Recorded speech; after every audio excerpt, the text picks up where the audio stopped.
یادداشت بخیر ملک صفدر حیات صاحب کی ڈائری سے۔ جی ہاں، میں نے انہی مہمانوں کا ذکر کیا ہے، وہ جلدی سے بولا۔ میں نے پوچھا، فیاض شیخ اس معاملے کے بارے میں کیا کہتا ہے؟ وہ خدیجہ کے رویے پر سخت برہم ہے۔ خدیجہ نے اس کے ساتھ ایسا کیا کر دیا ہے؟ میں نے استفسار کیا۔ وہ بتانے لگا، فیاض بھائی امتیاز بھائی کی گمشدگی کا سن کر قلعہ لچمن سنگھ آئے تھے، اور جب وہ ان کے گھر گئے تو خدیجہ نے دروازہ ہی نہیں کھولا۔ بولی، تم سب لوگ میرے دشمن ہو، میں کسی کی شکل بھی نہیں دیکھنا چاہتی، دفع ہو جاؤ یہاں سے۔ وہ لمحے بھر کو متوقف ہوا، پھر اپنی بات مکمل کرتے ہوئے بولا، فیاض بھائی کو اس کے رویے سے سخت تکلیف پہنچی اور وہ خاموشی کے ساتھ میرے گھر آ گئے۔ اب آپ ہی بتائیں، ایسے ہوتے ہیں رشتہ دار؟ ہم اپنے بڑے بھائی کے دشمن کیسے ہو سکتے ہیں؟ کیا خدیجہ نے فیاض کے ساتھ واقعی ایسا کیا ہے؟ آپ فیاض بھائی سے پوچھ لیں، اگر میری بات کا یقین نہیں آ رہا تو۔ ٹھیک ہے، میں سے بھی پوچھوں گا، میں نے الجھن زدہ لہجے میں کہا۔ ویسے خدیجہ ایسی نظر تو نہیں آتی، یہی تو اس کا کمال ہے جناب۔ وہ منہ بگاڑ کر بولا۔ وہ اپنی رونی صورت اور چہرے کی معصومیت سے خود کو مظلوم اور بے قصور ثابت کر رہی تھی۔ آپ اس عورت کو نہیں جانتے تھانے دار صاحب، ہمارا تو کئی سال سے واسطہ ہے نا۔ وہ اول و آخر اپنی بھابھی کی مخالفت میں بول رہا تھا، اور ناپسندیدگی اور مخالفت دو طرفہ تھی۔ خدیجہ بھی اپنے دیور کے بارے میں ایسے ہی دشمنانہ خیالات رکھتی تھی۔ دونوں میں کون صحیح کون غلط تھا، میں فی الحال واقعی یہ بات نہیں جانتا تھا۔ میں نے کہا، میرا تو نیا نیا واسطہ پڑا ہے ممتاز، تم فکر نہ کرو، میں بھی جلد اسے جان لوں گا۔ تھوڑی دیر کے بعد وہ مجھ سے ہاتھ ملا کر تھانے سے رخصت ہو گیا۔ اگلے روز صبح ہی صبح بارش شروع ہو گئی۔ میں نے کئی مرتبہ تھانے سے نکلنے کا ارادہ کیا، لیکن اپنے عزائم کو عملی جامہ نہ پہنا سکا۔ اس دوران میں ایک لمحے کے لیے بھی بارش نے وقفہ نہ دیا۔ یہ خلاف توقع بارش تھی، اور بعد ازاں دوپہر تک خوب دل کھول کر برستی رہی۔ لگ بھگ 2 بجے دوپہر بارش تھمی، اور میں نے خدیجہ کی طرف جانے کا فیصلہ کیا ہی تھا کہ ایک اور رکاوٹ راہ میں آن کھڑی ہوئی۔ اس بے موسم کی دھواں دھار بارش نے اچھی خاصی تباہ کاری مچا دی تھی۔ گاؤں کی نزدیکی سڑک پر کوئی مسافر بردار گاڑی الٹ گئی، اور مجھے فوری طور پر موقع کی کارروائی کے لیے وہاں جانا پڑ گیا۔ اس حادثے میں متعدد زخمیوں کے علاوہ 2 افراد کی ہلاکت بھی عمل میں آئی تھی۔ ان 2 مسافر افراد میں ایک 8 سال کا بچہ بھی تھا۔ دن کا باقی حصہ وہاں سڑک پر گزر گیا، اور مغرب سے کچھ تھوڑا پہلے ہی اس ہنگامی کارروائی سے فارغ ہوا۔ خدیجہ کا گھر اس سڑک اور تھانے کے درمیان واقع تھا، لہٰذا میں واپسی میں سے ملنے چلا گیا۔ وہ سب سے پہلے اپنے شوہر کے بارے میں مستفسر ہوئی۔ میں نے اسے اس کے شوہر کے سلسلے میں جاری اب تک کی کارروائی کے بارے میں تفصیلاً بتایا، اور آخر میں پوچھ لیا، میں نے سنا ہے کل تمہارا بڑا دیور فیاض یہاں آیا تھا، اور تم نے اس کے ساتھ خاصی بدتمیزی کی ہے۔ یہ سب لوگ میرے زخموں پر نمک چھڑکنے کے لیے آتے ہیں۔ وہ روحان سی ہو گئی۔ مجھے نہیں ملنا کسی سے۔ میں نے کہا، جہاں تک میں نے سنا ہے فیاض ممتاز سے خاصا مختلف ہے، اس کے ساتھ تم لوگوں کی کوئی ناراضی وغیرہ بھی نہیں۔ آپ بالکل ٹھیک کہتے ہیں تھانے دار صاحب، وہ تائیدی انداز میں بولی۔ یہ سچ ہے، مجھے فیاض بھائی سے کوئی بڑی شکایت نہیں، لیکن کل ممتاز کے ساتھ انہیں دیکھ کر پتہ نہیں مجھے کیا ہو گیا تھا، کیوں میرا دماغ خراب ہو گیا، اور میں نے انہیں بھی الٹی سیدھی سنا دی۔ میں یہی سمجھی تھی کہ ممتاز انہیں سکھا پڑھا کر میرے پاس لایا ہوگا۔ مجھے اس شخص کی شکل سے بھی شدید نفرت ہے۔ اسی کو دیکھ کر میں نے فیاض کے ساتھ بھی بدسلوکی کر ڈالی۔ بعد میں مجھے اپنے رویے پر افسوس بھی ہوا۔ کیا فیاض کے ساتھ ممتاز بھی یہاں آیا تھا؟ میں نے پوچھا۔ اس نے اس بات میں جواب دیا، یہ بات ممتاز نے مجھے نہیں بتائی تھی۔ میں نے خدیجہ سے ممتاز وغیرہ کا ذکر کرنا مناسب نہ سمجھا، ورنہ وہ خواہ بھڑک اٹھتی۔ میں نے معتدل لہجے میں کہا، بہرحال تم نے فیاض کے ساتھ کچھ اچھا نہیں کیا۔ اس نے خاموشی سے گردن جھکا لی۔ وہ شام ہونے سے پہلے کا وقت تھا، اور فضا میں اتنی روشنی باقی تھی کہ میں گھوم پھر کر خدیجہ کے گھر کو دیکھ سکتا تھا۔ میں فوری طور پر اپنے کام میں مصروف ہو گیا۔ خدیجہ میرے اس رویے سے خاصی الجھی ہوئی تھی۔ اس نے مجھ سے پوچھا بھی کہ میں پراسرار انداز میں اس کے گھر کی تلاشی کیوں لے رہا ہوں، اور میں نے اسے یہ کہہ کر ٹال دیا کہ یہ ضروری کارروائی ہے، اسے اس سلسلے میں فکر مند ہونے کی چندہ ضرورت نہیں۔ تمام کمروں کے علاوہ میں نے گھر کے صحن کا بھی بغور جائزہ لے ڈالا، لیکن مجھے وہاں سے کوئی بھی ایسا سراغ نہ مل سکا جس سے اس بات کی طرف شک جاتا کہ امتیاز شیخ کی پراسرار گمشدگی میں بھی کسی حوالے سے خدیجہ کا ہاتھ ہو۔ میں نے بوقت رخصت اسے تسلی دی، فکر نہیں کرو خدیجہ، میں بہت جلد تمہارے شوہر کا سراغ لگانے میں کامیاب ہو جاؤں گا۔ ذرا طوطی پہلوان میرے ہاتھ آ جائے، پھر یہ معاملہ آسانی سے حل ہو جائے گا۔ اس نے میرا شکریہ ادا کیا اور دروازے تک مجھے چھوڑنے آئی۔ خدیجہ کا اکلوتا بیٹا الطاف اس وقت اس کمرے کے سامنے کھڑا ہوا تھا جس کے اندر وہ سفید گھوڑا رہتا تھا، جو اپنے مالک کے بغیر ہی زخمی حالت میں گھر پہنچا تھا۔ موسم کی خرابی اور زخمی حالت کے پیش نظر اسے کمرے ہی میں رکھا گیا تھا۔ مجھے اس کی خیریت بھی دریافت کرنا تھی، اس لیے ادھر چلا گیا۔ سب سے پہلے میں نے الطاف کے سر پر شفقت بھرا ہاتھ پھیرا۔ وہ لگ بھگ 10 سال کا ایک دھان پان سا لڑکا تھا۔ اس عمر میں شعور قدرے پختہ ہو چکا ہوتا ہے، اور انسان اپنے حالات کو اچھی طرح سمجھنے لگتا ہے۔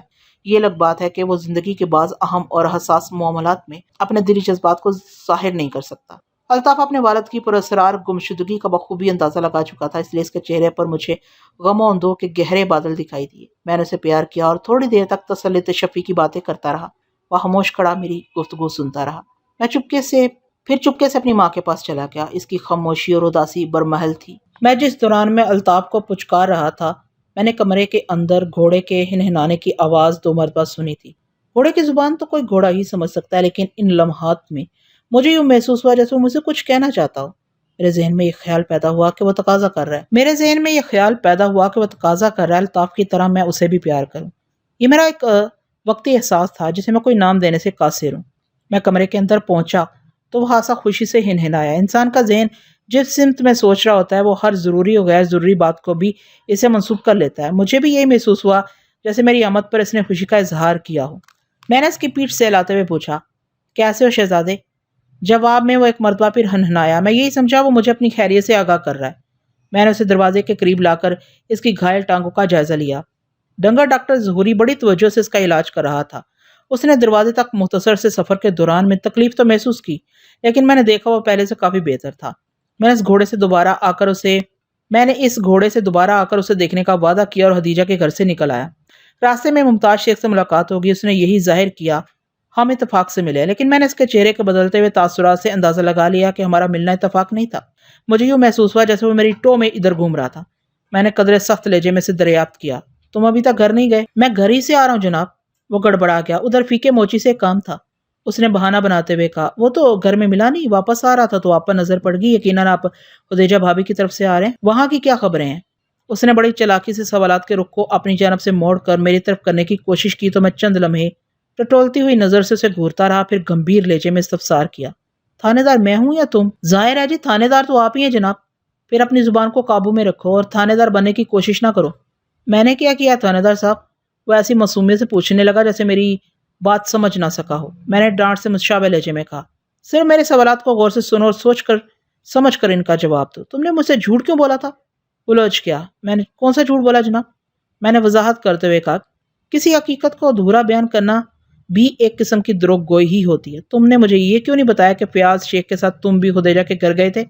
وہ جذبز ہو کر رہ گیا، پھر معذرت خوانا لہجے میں بولا، میں آپ کو بتانا بھول گیا تھا جناب، خدیجہ نے تمہاری ہی وجہ سے فیاض کو گھر میں داخل نہیں ہونے دیا۔ میں نے حفقی امیز لہجے میں کہا، اگر اسے تمہاری شکل نظر نہ آتی تو وہ اپنے دیور فیاض کو دروازے سے نہ لوٹاتی۔ فیاض کے لیے اس کے دل میں مخالفانہ جذبات نہیں ہیں، وہ یہی سمجھی کہ تم فیاض کو کوئی الٹی سیدھی پٹی پڑھا کر وہاں لائے ہو۔ خدیجہ میرے بارے میں ہمیشہ بدگمان رہتی ہے، برا سا منہ بناتے ہوئے بولا۔ فیاض کے ساتھ اگر وہ مجھے بھی گھر میں بٹھا لیتی تو اس کا کون سا نقصان ہو جاتا؟ میں بھی تو فیاض کی طرح اس کا دیور ہوں، بھائی صاحب کے گھر پر ہم دونوں کا ایک جیسے ہی حق ہے۔ یہ تمہارا خیال ہے اور میں اس سلسلے میں تم سے بحث نہیں کرنا چاہتا، میں نے ٹھہرے ہوئے لہجے میں کہا۔ بہرحال خدیجہ ایسا نہیں سمجھتی، اور میری معلومات کے مطابق امتیاز شیخ بھی تمہیں وہ اہمیت نہیں دیتا رہا جو فیاض شیخ کو حاصل ہے۔ یہی تو مصیبت ہے نا جناب، وہ حفقی امیز لہجے میں بولا۔ پتہ نہیں لوگوں کو مجھ سے ایسی کون سی دشمنی ہے؟ دوستی اور دشمنی کا حساب کتاب تم بعد میں کرتے رہنا، میں نے وارننگ دینے والے انداز میں کہا۔ تمہیں میں یہی تاکید کروں گا کہ خدیجہ کی ٹو میں رہنا چھوڑ دو، ورنہ میں تمہارے خلاف قانونی چارہ جوئی کے لیے مجبور ہو جاؤں گا۔ تھانے دار صاحب، ٹھیک ہے تھانے دار صاحب، وہ مسکین سی صورت بنا کر بولا، میں آپ کے اس حکم کو یاد رکھوں گا۔ میں نے ایک فوری خیال کے تحت اس سے پوچھ لیا، کیا فیاض شیخ اس وقت تمہارے گھر میں موجود ہے؟ فیاض شیخ امتیاز شیخ کا بھائی تھا، اور میری معلومات کے مطابق ان دونوں بھائیوں کے درمیان ناخوشگوار تعلقات بھی نہیں تھے۔ اگر بھائی کی گمشدگی کا سن کر نظام پورہ سے قلعہ لچمن سنگھ آ ہی گیا تھا تو اسے مل لینا ضروری تھا۔ ممکن ہے امتیاز کی بازیابی کے ذیل میں سے کوئی اشارہ مل جاتا۔ ممتاز شیخ نے میرے سوال کے جواب میں کہا، بھائی فیاض تو واپس بھی چلا گیا ہے۔ کب گیا وہ؟ یہ ساختہ میرے منہ سے نکلا۔ جب میں تھانے سے گھر پہنچا تو وہ جانے کے لیے تیار بیٹھا تھا، ممتاز نے بتایا۔ خدیجہ کے رویے نے اسے ایسا دل برداشتہ کیا کہ اس نے واپس جانے کا پروگرام بنا لیا۔ میں تھوڑی دیر پہلے ہی ان کو روانہ کر کے آیا ہوں۔ میں گہری سانس لے کر آ گیا۔ اب فیاض شیخ سے ملاقات کی ایک ہی صورت تھی، یا تو میں سے یہاں قلعہ لچمن سنگھ طلب کر لیتا یا پھر اس کے پاس نظام پورہ چلا جاتا، اور یہ دونوں کام یا دونوں میں سے کوئی ایک کل صبح ہی ہو سکتا تھا۔ میں نے ممتاز شیخ کو کچھ اور ہدایت دی اور واپس تھانے آ گیا۔ میں امید کر رہا تھا کہ اس روز منڈی بلال گنج کی طرف سے کوئی خوشخبری سننے کو ملے گی، لیکن میری یہ توقع پوری نہ ہو سکی۔ ایک تو بارش نے بھی اس دن کی کارکردگی کو خاصا متاثر کیا تھا۔ البتہ اگلے روز دوپہر کے وقت وہ پولیس ٹیم واپس آ گئی جسے میں نے طوطی پہلوان کی گرفتاری کے لیے منڈی بلال گنج بھیجا تھا۔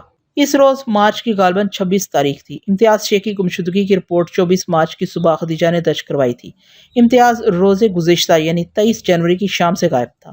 پولیس ٹیم کے ساتھ سودیشہ بھی آیا تھا، اور سب سے خوشخبری کی بات یہ تھی کہ وہ پارٹی طوطی پہلوان کو گرفتار کر کے اپنے ساتھ لے آئی تھی۔ وہ بدبخت آج صبح ہی وزیر نگر سے واپس لوٹا تھا۔ اس لیے ایک دن کی تاخیر ہو گئی۔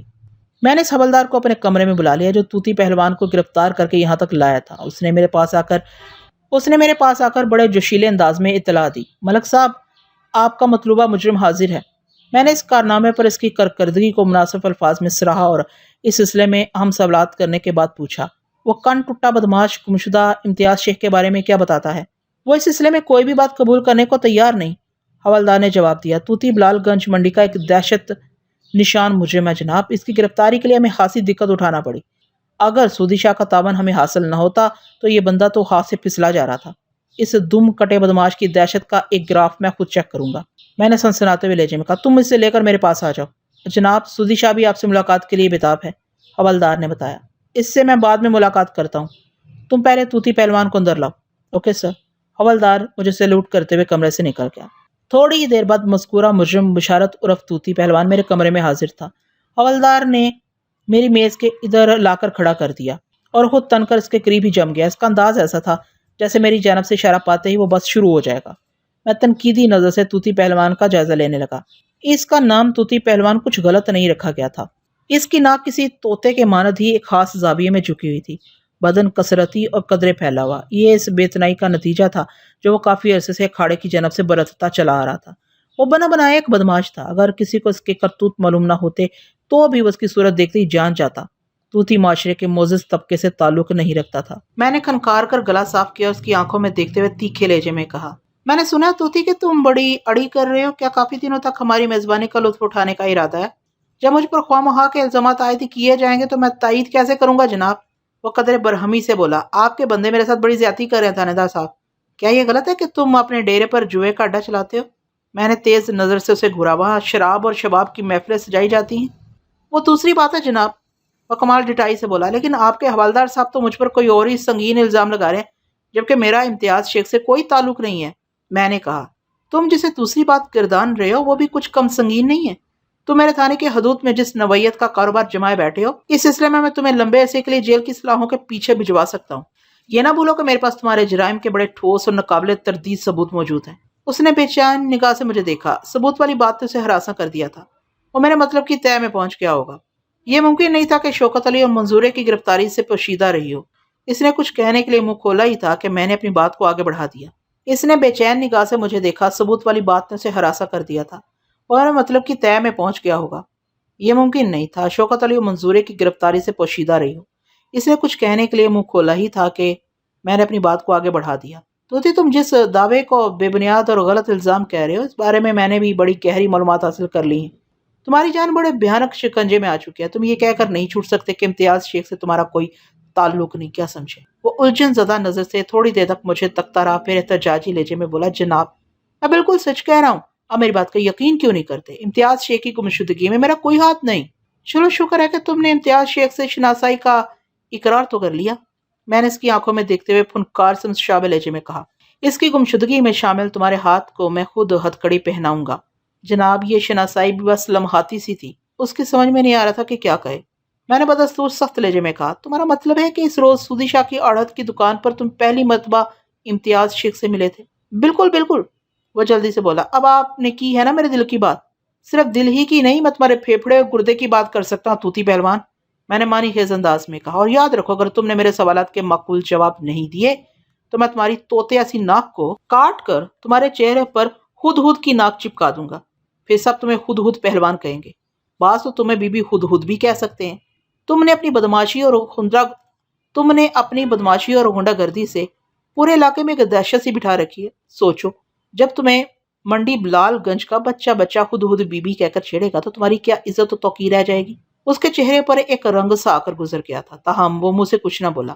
صاف ظاہر ہو رہا تھا میری باتیں اس کے مزاج اور موڈ کا سوا ستیہ ناس مار رہی تھی۔ اس کا اندرون تہ بالا ہو رہا تھا، لیکن مجبوری نے اس کے لبوں پر آہنی کفل ڈال دیے تھے۔ وہ عام لوگوں کی طرح مجھے اپنی دہشت سے ڈرا سکتا تھا اور نہ ہی سنگین نتائج کی دھمکی دے کر کوئی خاص رعایت حاصل کر سکتا تھا۔ میں نے اپنی کارروائی کو آگے بڑھاتے ہوئے کہا، تم اسی روز بقول تمہارے پہلی مرتبہ امتیاز شیخ سے ملے تھے، پھر وہاں سودی شاہ کی دکان پر یوں گھل مل کر سے باتیں کیوں کر رہے تھے جیسے تم صدیوں سے ایک دوسرے کو جانتے ہو؟ وہ بات دراصل یہ ہے جناب، وہ تامل کرتے ہوئے بولا، میرا اپنا ایک طریقہ کار ہے، اب آپ سے کیا پردہ۔ اتنا کہہ کر وہ منی خیز انداز میں خاموش ہوا تو میں انتظار کرنے لگا۔ وہ کسی سربستہ راز سے پردہ اٹھانے والا ہے۔ ایک لمحے کی خاموشی کے بعد وہ دوبارہ گویا ہوا، جب تک اس دنیا میں بے وقوف لوگ موجود ہیں، عقل مند اور تیز آدمی بھوکا نہیں مر سکتا۔ میں نے ابھی اپنے طریقہ کار کا ذکر کیا ہے نا، تو جناب میں بھی امتیاز شیخ جیسے لوگوں کو ڈھونڈ ڈھانٹ کر شکار کرتا ہوں۔ ایسے احمق افراد کی مجھے ہمیشہ تلاش رہتی ہے۔ میں نے اپنے شیشے میں اتارنے کے 101 گر جانتا ہوں۔ مجھے یوں محسوس ہوا کہ وہ کوئی انکشاف کرنے جا رہا تھا، اس لیے خاموش نظر سے اسے دیکھتا رہا۔ وہ اپنی بات کو آگے بڑھاتے ہوئے بولا، میں نے سودی شاہ کی دکان پر مختصر سی ملاقات میں یہ اندازہ لگا لیا کہ امتیاز کو چکر دیا جا سکتا ہے۔ مجھے یہ بھی معلوم ہو گیا کہ اس کے پاس کچھ رقم بھی ہے۔ میں نے بہلا پھسلا کر اسے جوئے کے لیے راضی کر لیا۔ پھر میں اسے اپنے ساتھ ڈیرے پر لے گیا اور اس کی جیب خالی کر دی۔ وہ راضی خوشی اتنی بڑی رقم ہار گیا؟ میں نے حیرت سے اس کی طرف دیکھا۔ جناب راضی خوشی تو کوئی ایک دھیلا بھی نہیں ہارتا۔ وہ بڑی معنی خیز مسکراہٹ کے ساتھ بولا، میں نے پہلے ایک دو داؤں میں امتیاز کو جیتنے کا موقع دیا، اسے اس کا حوصلہ کھل گیا۔ ہر جوئے کے اڈے والا یہی کرتا ہے۔ اس کے بعد میں نے اسے مونڈنا شروع کر دیا۔ مجھے امید نہیں تھی کہ اس کے پاس اتنی بڑی رقم ہوگی۔ جب وہ مسلسل ہارنے لگا تو جیت کی توقع میں بڑے بڑے داؤ لگانے لگا۔ اس طرح میں نے اس کی پونجی کے ساتھ وہ رقم بھی جیت لی جو شروع میں ہاری تھی۔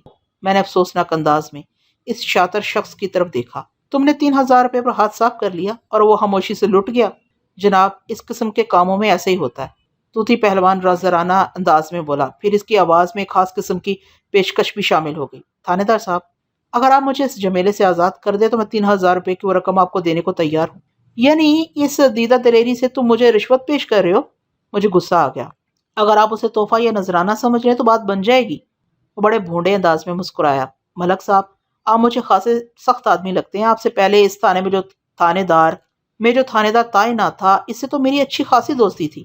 اس کی باتیں تیش دلانے والی تھی، لیکن میں نے اپنے غصے کو قابو میں رکھا اور اسے گھستے ہوئے کہا، تم اسے نذرانہ کہو یا تحفہ، میں 3000 کی رقم تم سے ضرور واپس لوں گا۔ اپنے لیے نہیں بلکہ امتیاز کی بیوی اور بچے کے لیے۔ اس رقم پر صرف اور صرف انہی کا حق ہے۔ ایک لمحے کو میں سانس لینے کے لیے رکا، پھر اضافہ کرتے ہوئے کہا، فی الحال تو تم مجھے یہ بتاؤ امتیاز شیخ کے ساتھ تم نے کیا کیا ہے؟ وہ بڑی بڑی قسمیں کھانے لگا اور بولا، میں اس کی گمشدگی کے بارے میں کچھ نہیں جانتا۔ وہ میرے ڈیرے سے صحیح سلامت رخصت ہوا تھا اور اس کے پیچھے ہی تم بھی رخصت ہو گئے تھے۔ میں نے طنزیہ انداز میں کہا، اور تمہاری واپسی لگ بھگ 2 گھنٹے کے بعد ہوئی تھی۔ وہ ڈیرے سے اپنے غیاب کے بارے میں مختلف تعویلیں دینے لگا۔ جب اس کی باتوں سے میری تسلی نہ ہوئی تو میں نے اسے حوالدار کے حوالے کر دیا۔ تم اس پر کچھ کام کرو، میں رات میں اس سے دوبارہ ملاقات کروں گا۔ حوالدار کے چہرے پر خوشی چمک اٹھی۔ وہ کشاں کشاں طوطی پہلوان کو میرے کمرے سے لے کر حوالات کی جانب بڑھ گیا۔ میں نے اس کے حسب منشا طوطی کی صورت میں اسے ایک عظیم تحفے سے نواز دیا تھا۔ وہ دن اور اسے اگلا دن بھی کسی کامیابی کے بغیر ہی گزر گیا۔ ہم نے طوطی پہلوان پر مروجہ طور طریقے آزما کر دیکھ لیے، لیکن اس نے امتیاز کی گمشدگی کے سلسلے میں کوئی اقراری بیان نہ دیا۔ یہ صورتحال نے مجھے الجھا کر رکھ دیا۔